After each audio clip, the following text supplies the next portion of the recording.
ഇന്ന് നമ്മൾ ഇവിടെ ഉണ്ടാക്കാൻ പോകുന്നത് മീനച്ചാറാണ്. അതിന് വേണ്ടിയിട്ട് മീൻ കഴുകി വൃത്തിയാക്കി ഇവിടെ വെച്ചിട്ടുണ്ട്. കുറച്ച് കട്ടിയുള്ള ടൈപ്പ് മീൻ യൂസ് ചെയ്യുന്നതാണ് അച്ചാറിടാൻ ഏറ്റവും നല്ലത്. ഇതിനു വേണ്ടി ആവശ്യമുള്ള സാധനങ്ങൾ എന്തൊക്കെയാണെന്ന് നമുക്ക് നോക്കാം. 1 ടേബിൾ സ്പൂൺ മഞ്ഞൾപ്പൊടി, 2.5 ടേബിൾ സ്പൂൺ മുളക് പൊടി, 1 ടേബിൾ സ്പൂൺ കുരുമുളക് പൊടി, 1 ടേബിൾ സ്പൂൺ ഗരം മസാല പൊടി, 1 ടേബിൾ സ്പൂൺ മല്ലിപ്പൊടി, ആവശ്യത്തിന് ഉപ്പ്, 3 ടേബിൾ സ്പൂൺ ഓയിൽ. ഇനി നമുക്ക് ഇതിലേക്ക് വേണ്ടുന്ന മസാലകൾ എന്തൊക്കെയാണെന്ന് നോക്കാം. 1 ടേബിൾ സ്പൂൺ കടുക്, 1/4 ടേബിൾ സ്പൂൺ ഉലുവ, 1 കപ്പ് കറിവേപ്പില, 1 കപ്പ് വെളുത്തുള്ളി ചെറുതായിട്ട് അരിഞ്ഞു വെച്ചത്, 1 കപ്പ് ഇഞ്ചി ചെറുതായിട്ട് അരിഞ്ഞു വെച്ചത്. അടുത്തത് നമുക്ക് വിനീഗറാണ് ആവശ്യമുള്ളത്. അതിനുവേണ്ടി നമുക്ക് 2 കപ്പ് വിനീഗർ എടുത്ത് നന്നായിട്ട് ചൂടാക്കിയെടുക്കാം.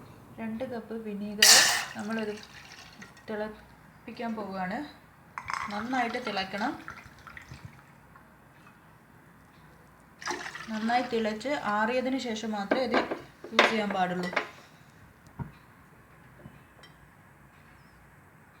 വിനീഗർ നന്നായിട്ട് തിളച്ച് വരുന്നുണ്ട്. നന്നായി തിളച്ച് വന്നതിന് ശേഷം നമുക്കിത് തീ ഓഫ് ചെയ്ത് ഇത് ആറാൻ വയ്ക്കാം. ഇനി നമുക്ക് ഈ മസാലകളെല്ലാം കൂടി ഒന്ന് അരച്ചെടുക്കാം. മുളക് പൊടി,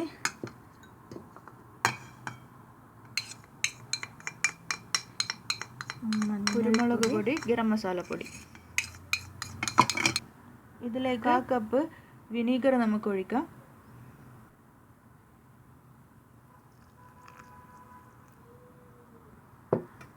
ബാക്കിയുള്ള വിനീഗർ നമുക്ക് ലാസ്റ്റ് ഇത് വഴറ്റിയെടുക്കുമ്പോൾ യൂസ് ചെയ്യുന്നതാണ്. എണ്ണ നന്നായി ചൂടായി വന്നിട്ടുണ്ട്. നമുക്കിതിനിൽ ഫിഷ് പൊരിച്ചെടുക്കാം.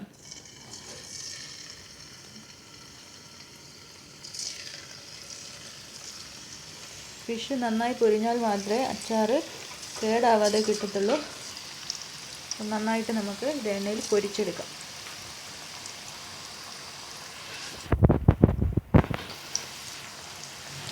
മീൻ നന്നായിട്ട് പൊരിഞ്ഞ് വന്നിട്ടുണ്ട്. നമുക്കിത് ഒന്ന് തിരിച്ചിടാം. മീൻ നന്നായി പൊരിഞ്ഞ് വന്നിട്ടുണ്ട്. നമുക്കിതിന് വറുത്ത് കോരിയെടുക്കാം.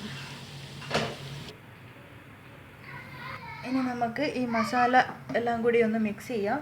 ഇത് മിക്സ് ചെയ്യാൻ വേണ്ടിയിട്ട് മീൻ വറുത്ത അതേ എണ്ണയിൽ തന്നെയാണ് മിക്സ് ചെയ്യുന്നത്. അത് മീനിൻ്റെ ഒരു ടേസ്റ്റ് കിട്ടാൻ വേണ്ടിയിട്ടാണ് അങ്ങനെ ചെയ്യുന്നത്. അതിന് നമുക്ക് ആദ്യം കടുക്, ഉലുവ ഇതിലേക്കിട്ട് ഇതൊന്ന് പൊട്ടിച്ചെടുക്കാം.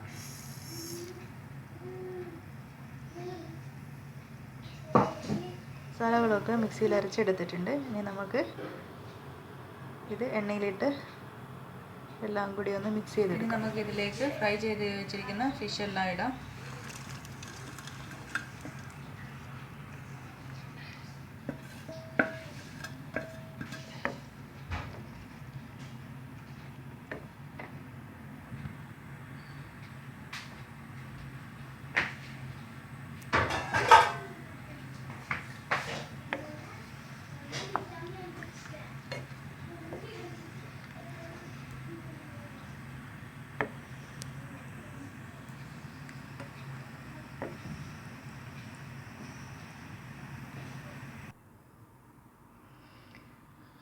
നമ്മുടെ മീൻ അച്ചാർ ഇവിടെ റെഡി ആയിട്ടുണ്ട്. എല്ലാവരും ട്രൈ ചെയ്ത് നോക്കണം.